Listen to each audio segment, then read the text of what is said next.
കേന്ദ്ര ധനമന്ത്രി നിർമ്മല സീതാരാമനുമായുള്ള മുഖ്യമന്ത്രി പിണറായി വിജയന്റെ കൂടിക്കാഴ്ചയിൽ ആശാ വർക്കേഴ്സിന് നിരാശ.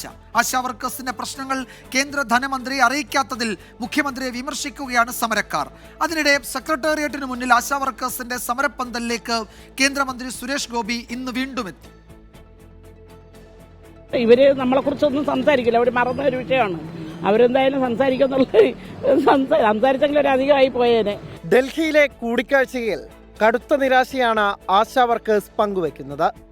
സർക്കാരിൽ നിന്ന് മറിച്ചൊന്നും പ്രതീക്ഷിക്കുന്നില്ലെന്ന് ആശമാർ പറയുന്നു. സംസ്ഥാനം നടപടിയെടുക്കേണ്ട വിഷയത്തിലാണ് ഇപ്പോൾ സമരം.